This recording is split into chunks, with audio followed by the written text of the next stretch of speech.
Koro moki miyo gi amia time ibro neno ka ng'eny gi lose kata elections. Erokamano Dr. Eric Komollo, iwacho wacha mane en jatend piny Nigeria Olusegun Obasanjo ma bende noliek ni nyalo tayo twak e pacho ka. To king'iyo sani chenro mar twak manitie sani, nyingo Obasanjo ok waneno ka nitiere kamoro amora. Ma bende koro nyiso ni en twak mar thek koso en twak mar winjruok e kinde jotelo ma pacho ka. Onyalo bedo twak mar thek, onyalo bedo twak mar pogo telo. Adier en ni twak wasetwak Kenya ka into be individuals ema benefit. Kipacha to kane gima nitiere tofauti kind Ruto gi Raila maduong' madwaro thek. Gik maparo ni dongo kaendi gin strengthening institutions mathego jigo. Machalo IBC ma onego bed ni thego ji to samoro jok moko paro ni ok theg ji motegno. Machalo police, by the way kapok awinjo ka giwuok kuom police. Ing'e gik minja police otimo, maandamano ma jatimore giendi. Koro twak be nyaka involve kaka wanyalo reform police nikech ing'eyo kikatiba to police independent. Adieri en ni police niendi luwore gi ng'at ma order gi neno ka samoro gikawo positions ma ok inyal wacho ni gin independent. Ne an kamoro ni Nyaururu weekend mokalo. Yes. Ne ado bi story moro kama very important momiro nego kon jok ma nitie sirikal kata sani ni police ko siep ng'ato. Jaduong' mono paro nano mera police ma incha lawo jigi gine ma incha gitamo kindiki the state house. Iwinjo to Kindiki en minister nasiko no professor na kage nyalo tamo minister mar total security no donje state house nikech odeko gidaka 20 to ng'ano nigi power to mono romo kod gi omiketo onego police obed professional maka ok donje kanyo tiku ni chon procedure gi chal kama koro police monego reform ok ne ok wadwar gi as individuals en ni gisabwa gin en police service iwinjo at least onego gichak behave ka a true service. Koro man ginane wuoyo midhi chak tich adek giendi. Yes. Andage no Obasanjo e moderator dieri. Kech Obasanjo ng'ama soba mosiep Kenya sana. Giwuo gik ma substantive including empowering police to be a professional service. Including awinjo ka president wuoyo mang'eny sana e wach security. But it depends gi gimo define go security. Security en ang'o?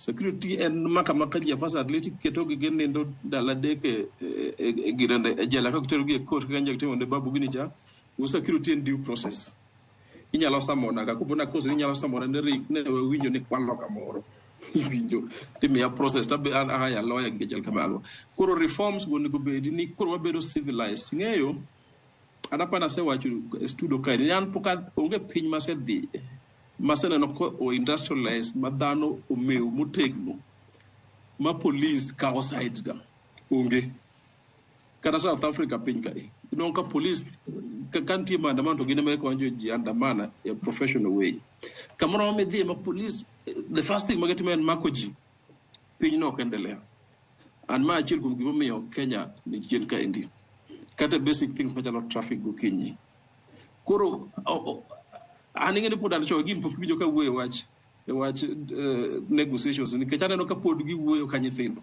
both sides actually ineno ka onge gimoro malich mokete mesa gima konyo Kenya. Yes. Wakili aningene nyaka Diane mbele nyaka ngeni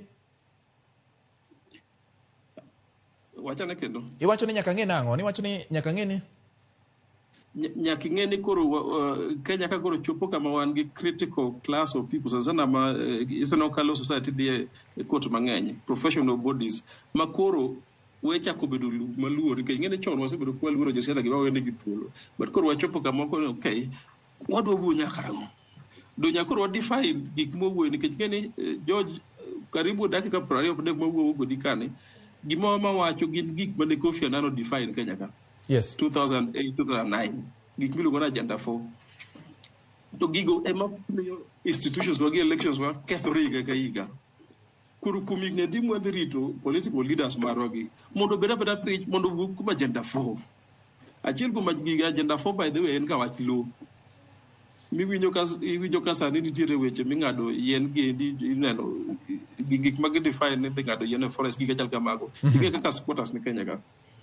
Okay, the cow lobo ngato ga kimen go genuinely and discussing okay to ngijo monge loka even this called historical injustice about law what address enango iwinjo kata kwa move ji no bede urban centers nikech ng'eny ji to boko go daga rural mang'eny nikech ging'ado low to kuro agricultural production the piny. Yes. Kuro the bigger point en ni Azimio gi Kenya Kwanza obed piny gi kaw thuolo mar kwe ng'endi nikech kwe nyalo rumo winjo ni jo Azimio dwaro timo dwe achiel kende iwinjo and ng'eny dwe mar ang'wen bende giwe maandamano magiduogo e dhaw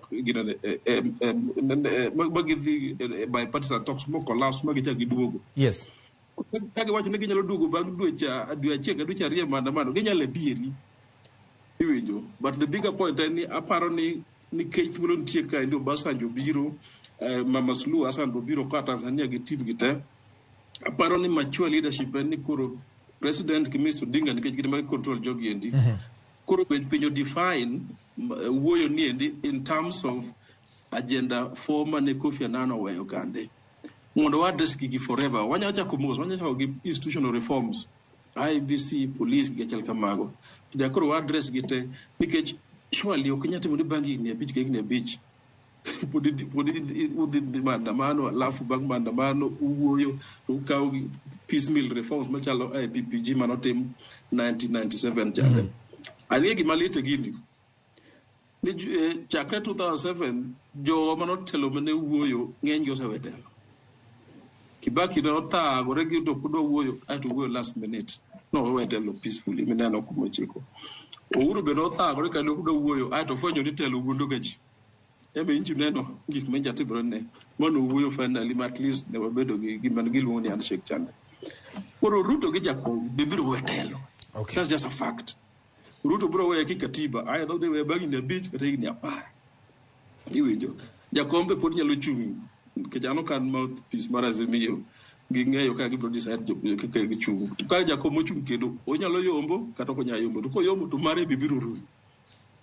That's why it's so important ni watimu wuoyo ni endi ina maana mimi neno ni power rumo gande uru ncho wache chieng' moro ka ni power is fleeting but temporary ni power nyalo oli turumo mande gimono wacho in kizungu kuro thuolo mar wuoyo kama is very rare ingene kata Uganda bato ka ndio giwuo Tanzania mafsulu ncha biro ka ni bo giwuo eto ncho temo wuoyo Magufuli to tamore iwinjo koro thuolo mar wuoyo ma ji wuoyo machalo equals is so important for a country ma jowa kikawe jokingly and jowa ma extreme both sides we don't link most mondo expert or lead gi I to kill every important agenda a table mondo wach gini once and for all ngat moyo mo 27 oyo motegno. Okay. O kata presidency kende nyaka piny ka Alright, wakili ne waneno bang' kane Azimio chungo ng'anyo margi